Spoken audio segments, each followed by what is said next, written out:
Schools have a duty to make sure that they are providing a safe and distraction-free learning environment. Sometimes, that means banning some of the latest technology and fashion styles. Here are 10 new trends schools have had to ban. Before we start, show us some love by clicking on that subscribe button.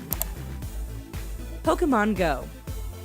This one shouldn't be too much of a shocker. With smartphones generally allowed on school campuses these days, it doesn't stop students from accessing their apps whenever they please. The viral Pokemon Go app has done more than prove that it can be addicting, given how the app exploded in popularity among adults during the summer. While the trend has died off a little for older players, kids are still playing Pokemon Go to such an extent that schools in France are calling for it to be banned, and schools in Malaysia have already enforced a ban.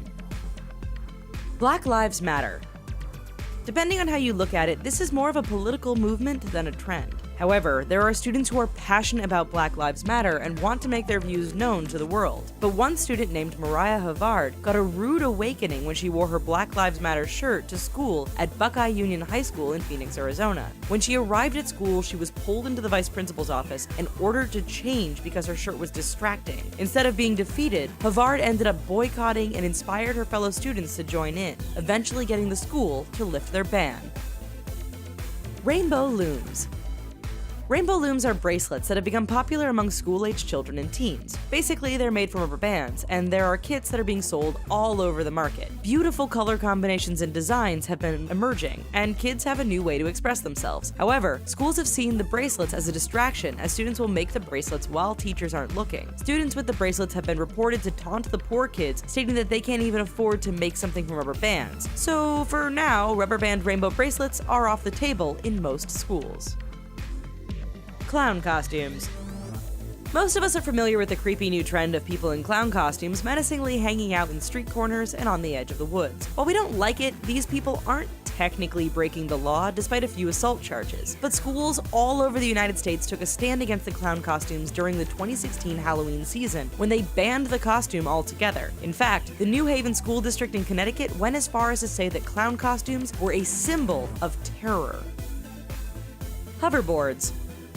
While it may be something out of Back to the Future, hoverboards aren't welcome just anywhere. Schools all over the world are banning hoverboards, not because they're a distraction to studies, but because they aren't safe. Even airlines are banning hoverboards because they have been catching on fire thanks to the type of battery it uses. Schools are already on a pretty tight budget, and should a hoverboard catch on fire and damage school property, well, it's the taxpayers footing the bill.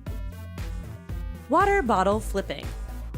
The premise is quite simple. Partially fill a plastic water bottle, flip it in the air, and get it to land upright. Despite being extremely low-tech, this new trend is sweeping schools all over the world and the internet. Not only is it easy to do, but kids admit that it's addictive, because they must keep doing it. Whether it's to see how many times they can successfully get the water bottle to land upright, or they're being competitive with friends, it's a versatile trick one can do anywhere. However, schools aren't amused with the growing amount of litter, the trick being done on surfaces like desks and windowsills, and not to mention the possible spillage of water. So, to curb the trend, schools have banned water bottle flipping for the time being.